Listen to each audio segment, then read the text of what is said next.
Hey, what's up everybody, Commander Radix here bringing you another video, and today we're going to be reviewing G.I. Joe number 5 from IDW Publishing, set in their new IDW continuity, not the same as the previous IDW Hasbro universe.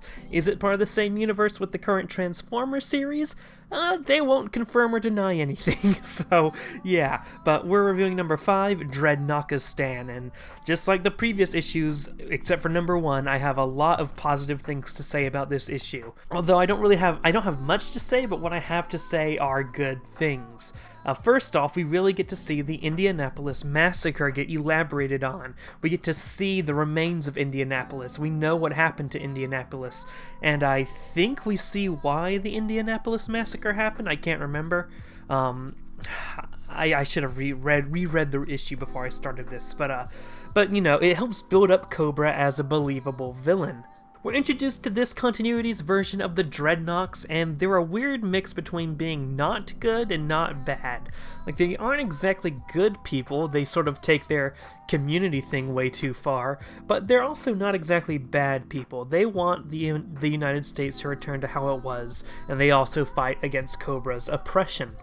Basically, the plot of this episode is Jinx and Stalker go to Indianapolis and meet with the Dreadnoks, who have established Dreadnokistan, where Indianapolis once was, and they have this super community where if you can't provide for the community, you get killed, but at the same time, it's still a community where everyone cares for each other.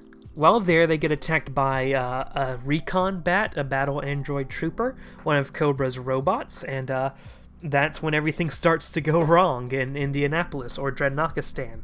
But we get to see how things can get messy when G.I. Joe is working with civilian organizations and resistance organizations in the United States. One of my favorite scenes is when they get onto the helicopter to evacuate the area, and then the bat just comes and takes one down.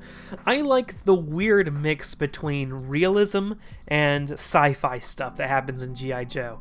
And I think what you need to do to have the most impact is to have a realistic world and introduce the sci-fi stuff into it. So seeing a robot take down a very realistic looking helicopter was exactly what I imagined from G.I. Joe. It frankly is a very ominous feeling seeing real tech being attacked by this future tech type thing, and it makes you feel how like technologically advanced Cobra is, and then you start to put a few things together like, oh, now we're starting to see how Cobra might have taken over the world, as the book suggests they have. They want to make Indianapolis the new capital of North America. That's one thing that got brought up. Yeah, I know this video is fairly short, but that's really all I have to say. But G.I. Joe remains to be a strong series, better than Transformers right now. I hope it can stay that way, because right now we're going in a very episodic fashion, and I hope the G.I. Joe storyline eventually picks up and starts going somewhere.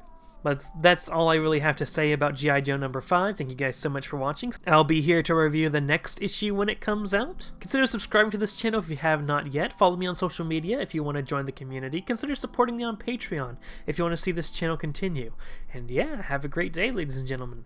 Huge thanks to our patrons, including this month's $10 plus patron Josh Adkins. Check out the description for more patrons and more info about how you can receive a shout out here. Just won't do. I need your premium.